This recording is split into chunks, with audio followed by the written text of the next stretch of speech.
जय हिंद साथियों। तो चलिए आज नंबर सिस्टम के कुछ महत्वपूर्ण सवालों को हम लोग सॉल्व करते हैं। अगर आप किसी भी प्रकार के वनडे एग्जाम की तैयारी करते हैं तो इस प्रकार के नंबर सिस्टम के सवाल अक्सर आपको किसी न किसी एग्जाम में देखने को मिल जाते हैं। तो चलिए हम आज कुछ महत्वपूर्ण सवालों को सॉल्व करते हैं और उसको समझते हैं कि कैसे सॉल्व करेंगे। तो पहला सवाल हमारे पास यहाँ पे देखिए कि सवाल मैं लिखूंगा नहीं, सवाल आपको यहाँ पे बगल में दिखाई देगा। तो सवाल को मैं पढ़ के और सॉल्व करूँगा और आप लोग बगल में क्वेश्चन को देख लीजिएगा, ठीक है। तो चलिए स्टार्ट करते हैं। यहाँ पे जैसे पहला क्वेश्चन हमारे पास, दो धनात्मक संख्याओं का गुणनफल 2500 है। यदि एक संख्या दूसरी संख्या की 4 गुनी है तो दोनों संख्याओं का योग क्या होगा। तो इसमें दो धनात्मक संख्याओं का गुणनफल कितना है, 2500 है। तो मान लेते हैं कि दो धनात्मक संख्याएं हमारे पास क्या हैं, x और y। क्या है, x और y है। अगर इनका गुणनफल कितना है, इनका जो गुणनफल दिया है वो कितना दिया है, 2500 दिया है। इनका गुणनफल कितना दिया है, 2500 दिया है। यदि एक संख्या दूसरी संख्या की 4 गुनी है। अब यहाँ पे देखिए कहा है कि एक संख्या दूसरी संख्या की 4 गुनी है।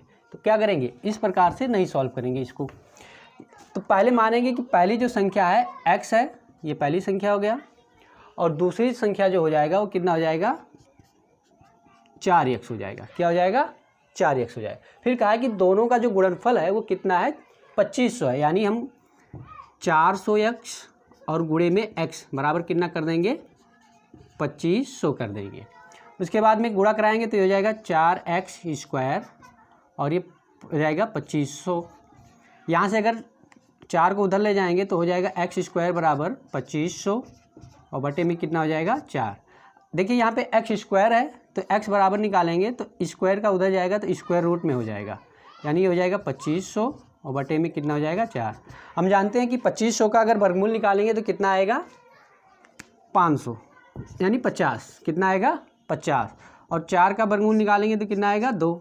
और इसको अगर सॉल्व करेंगे तो ये आएगा 25, यानी x बराबर कितना आ गया हमारा, 25। यानी पहली जो संख्या होगा वो कितना हो जाएगा, 25, और दूसरी संख्या कितनी हो जाएगी, इसी का 4 गुना, यानी 25 चौका 100।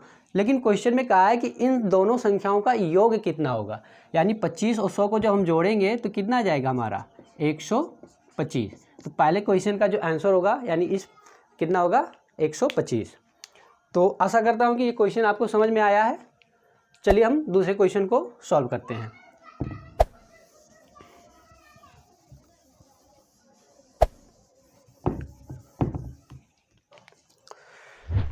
दूसरा क्वेश्चन हमारा दिया है, किसी संख्या को दोगुना करके उसमें 9 जोड़ा जाता है। इस प्रकार प्राप्त संख्या का तिगुना 75 के बराबर है।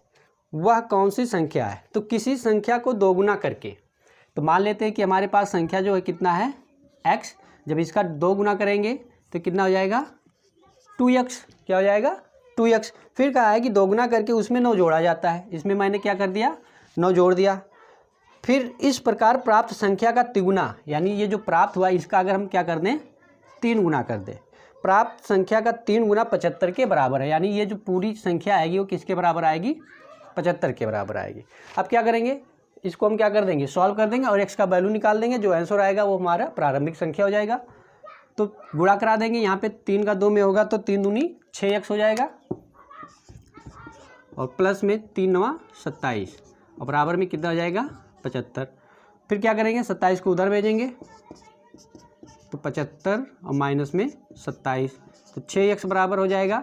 75 में से 27 घटाएंगे यानी 15 में से 7 गया 8, यहाँ पे बचा 6, 6 में से 2 निकलेगा 4, और x बराबर यहाँ से अगर निकालेंगे तो 48 बटे क्या हो जाएगा, 6, 6 कम 6 8 48, यानी x बराबर कितना आ जाएगा, 8। यानी जो प्रारंभिक संख्या रही होगी वो हमारी कितनी रही होगी, 8। अगर हम 8 का देखो, 8 का अगर दोगुना कर दें तो 16, और 16 में 9 जोड़ दें तो कितना हो जाएगा, 16 में 9 जोड़ेंगे तो 25, और 25 का 3 गुना करेंगे तो कितना आ जाएगा, 75। ठीक है, तो इस क्वेश्चन का जो आंसर होगा 8 होगा। तो चलिए अब अगले क्वेश्चन को हम सॉल्व करते हैं। अगर स्क्रीनशॉट लेना हो तो आप सब स्क्रीनशॉट इसका ले लीजिए। चलिए अगला क्वेश्चन देखते हैं हम। अगला क्वेश्चन है, दो संख्याओं में 5 का अंतर है। दो संख्याओं में 5 का अंतर है। यदि उनका गुणनफल 336 हो तो उन संख्याओं का योग होगा। तो चलिए इसको सॉल्व करते हैं। इसमें लिखा है कि दो संख्याओं का अंतर, तो मान लेते हैं कि x और माइनस वाई, यानी पहली संख्या x हो गया, दूसरी संख्या क्या हो गया y, इन दोनों का अंतर कितना है 5 है। तो यहाँ पे हमारा हो जाएगा x माइनस वाई बराबर 5। फिर आगे देखो क्या कहा है, यदि उनका गुणनफल 336 है, यानी इन्हीं का अगर हम गुणनफल करा दें यानी गुणा करा दें तो कितना आ जाएगा 36, कितना आ जाएगा 36, यानी 336, कितना आएगा 336। तो उन संख्याओं का योग क्या होगा, तो हमें इसमें पूछा है कि x और y का योग कितना होगा। तो क्या करेंगे, ऐसे सवालों को सॉल्व करने के लिए हमने बचपन में एक फार्मूला पढ़ा होगा कि x प्लस वाई का होल स्क्वायर बराबर जो होता है वो x माइनस वाई का होल स्क्वायर और प्लस में क्या होता है 4xy। ठीक है, ये बचपन में कक्षा 8-9 में आप लोग पढ़े होंगे। तो यहाँ पे देखो x माइनस वाई का वैल्यू हमें पता है कितना होता है 5, तो यहाँ पे रखेंगे 5 का स्क्वायर और यहाँ पे 4 मल्टीप्लाई एक्स वाई, इसका मतलब गुणनफल पूछ रहा है। तो गुणनफल हमारा पहले से ही दिया है कितना है 336। तो इसका सॉल्व करेंगे, 5 का स्क्वायर हो जाएगा 25 और 336 का 4 से गुणा कराएंगे तो ये हो जाएगा 4 छक 24 और 4 तियाँ 12, 12 और 2 14 और फिर 4 तियाँ 12 और एक कितना हो जाएगा 13। फिर 1344 और 25 को जोड़ेंगे आपस में तो ये कितना हो जाएगा 1369, कितना हो जाएगा 1369। यानी यहाँ पे x प्लस वाई का होल स्क्वायर बराबर कितना है 1369। तो यहाँ से x प्लस वाई बराबर अगर निकालेंगे तो अंडर रूट कितना हो जाएगा 1369, अंडर रूट कितना हो जाएगा 1369। अब क्या करेंगे, इसका हम वर्गमूल निकालेंगे। तो वर्गमूल आप लोग निकालना जानते ही होंगे, हम भाग में से अगर निकालें तो ये जो आएगा 3 त्रिका 9 और 13 में से 9 निकलेगा 4, यहाँ पे आ जाएगा 69, 3 3 6, फिर कितनी बार जाएगा लगभग 7 बार जाएगा, यानी 7 7 49 और 7 6 42 और 4 46, यानी वर्गमूल जो आएगा वो कितना आएगा 37, यानी x प्लस वाई बराबर जो आएगा आपका 37। और x प्लस वाई यहाँ पे देखो दोनों का क्या है योग, यानी क्वेश्चन में भी पूछा था कि उन दोनों संख्याओं का योग निकालिए। तो x प्लस वाई बराबर कितना आ जाएगा 37। तो इस क्वेश्चन का आंसर आपका 37 होगा। तो इस क्वेश्चन को भी नोट करना तो आप सब नोट कर लीजिए और फिर आगे सवाल को लगाते हैं। चलिए इसको इरेज कर देते हैं और अगले क्वेश्चन को सॉल्व करते हैं। उम्मीद करता हूँ सभी प्रश्न आपको समझ में आ रहे होंगे और एक भी सवाल ऐसा नहीं है जो किसी भी एग्जाम में ना आया हो। ये जितने भी क्वेश्चन मैं यहाँ पे करा रहा हूँ किसी न किसी एग्जाम में ज़रूर आ चुके हैं। तो चलिए अगले क्वेश्चन को सॉल्व करते हैं। क्वेश्चन नंबर 4 है हमारा। क्वेश्चन नंबर 4 को देखेंगे, दो संख्याओं का योग 40 है और उनका गुणनफल 375। ये लगभग पिछले सवाल की तरीके से ही है। दो संख्याओं का योग कितना है 40 और उनका गुणनफल कितना है 375, उनके व्युत्क्रमों का योग क्या होगा। तो दो संख्याएं हैं, मान लेते हैं कि हम x और क्या होगा y, यानी इनका जो योग दिया है x और y का योग जो दिया है वो कितना दिया है 40। फिर उसके बाद में इनका गुणनफल भी दिया है, यानी x मल्टीप्लाई y बराबर कितना दिया है 375। अच्छा, ऐसे सवालों को सॉल्व करने के लिए जब कभी भी योग और गुणनफल दिया और व्युत्क्रमों का योग पूछे, ध्यान दीजिए व्युत्क्रमों का योग पूछे तो कुछ नहीं करना है, हमें व्युत्क्रमों का अगर योग निकालना है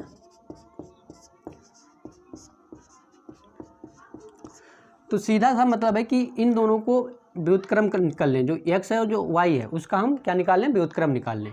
तो व्युत्क्रम का मतलब है तो उल्टा, यानी 1/x और प्लस में 1/y, यही हमें सॉल्व करना है। तो इसको जब सॉल्व करेंगे तो ये हो जाएगा x प्लस वाई और बटे में क्या हो जाएगा xy। इतना तो समझ में आया।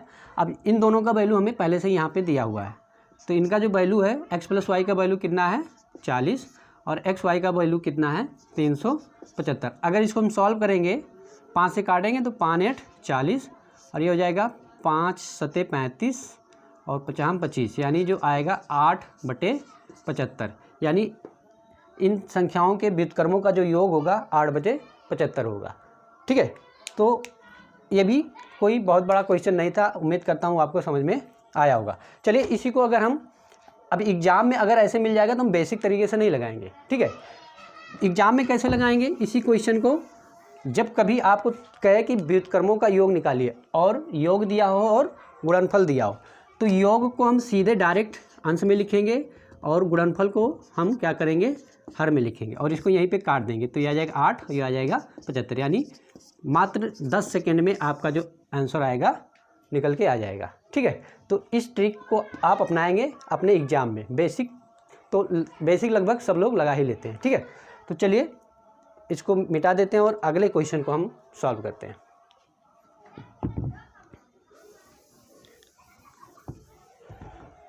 चलिए अगला क्वेश्चन हमारा, किसी लड़के से एक संख्या में 50 से गुणा करने के लिए कहा गया, उसने उसे 30 से गुणा किया और इस प्रकार प्राप्त अंतर सही अंतर से 400 कम था, वह संख्या था। तो किसी लड़के से कोई एक संख्या था, हमें नहीं पता है, तो मान लेते हैं कि वो संख्या क्या है, ए। ठीक है, वो संख्या क्या है, ए। इसमें मैंने 50 से गुणा कराने के लिए कहा गया। किससे गुणा कराने के लिए कहा, 50 से, लेकिन गुणा इसने किससे कर दिया, 30 से। आ रहा है समझ में, यानी 50 से गुणा करने के लिए कहा गया लेकिन गुणा किससे किया, 30 से। तो इसको अगर सॉल्व करेंगे 50 से ए में गुणा कराएंगे तो ये आएगा 50a, यानी अगर सही आंसर होता तो वो 50a होता, लेकिन उसने दूसरे नंबर से गुणा करा दिया तो कितना लेकर आया वो, 30a। फिर इसमें कहा है कि जब 30 से उसने गुणा कराया तो जो भी आंसर आया वो सही आंसर से 400 कम था। कितना कम था, 400 कम था। तो प्रारंभिक संख्या क्या रहा होगा। अच्छा, कभी भी क्वेश्चन में कम ज़्यादा, अधिक कम, पास फेल, ये जब भी वर्ड मिल जाएं तो आपको वहाँ पे क्या करना है, अंतर ही निकालना है। तो यहाँ पे क्या कहा था कि ये जो आया संख्या इससे 400 कम था, तो पास फेल, कम अधिक, ऊपर नीचे, ये सब अंतर दिखाता है। तो यहाँ पे हम क्या करेंगे, अंतर निकाल देंगे, यानी 50 से -30 ये, और किसके बराबर है, 400 के बराबर है। तो 50 में से 30 निकलेगा तो ये आएगा 20a बराबर 400, और a बराबर वो जो हो जाएगा वो 400 बटे में क्या हो जाएगा, 20। इसको काटेंगे तो कितना आएगा, a बराबर हमारा आ जाएगा 20। a बराबर कितना आ जाएगा, 20 आ जाएगा। ठीक है, तो इस प्रकार इस क्वेश्चन का जो आंसर होगा वो कितना होगा, 20 होगा। वैसे भी आप देख सकते हैं, अगर 20 को 50 से गुणा कराएंगे तो कितना हो जाएगा, 500। 20 से 50 में गुणा कराएंगे तो कितना हो जाएगा, 1000। कितना हो जाएगा, 1000। और 20 से 30 में अगर गुणा करा दिया जाए तो ये हो जाएगा 600, और इन दोनों का अंतर कितना आ जाएगा, 400। ठीक है, तो उम्मीद करता हूँ ये क्वेश्चन भी आप सभी को अच्छे से समझ में आया होगा। तो आज बस इतने ही क्वेश्चन कराऊंगा क्योंकि बहुत लंबी वीडियो हो जाएगी। और आप सब कमेंट बॉक्स में ज़रूर लिखिए कि इस सीरीज को चालू रखा जाए, और ऐसे ही और भी महत्वपूर्ण क्वेश्चनों को अगर आप चाहते हैं कि मैं और लेकर आऊँ तो आप कमेंट बॉक्स में ज़रूर लिखिए। तो चलिए फिर अगली वीडियो में अगले कुछ क्वेश्चनों के साथ में फिर मिलेंगे। तब तक के लिए आप सभी को जय हिंद।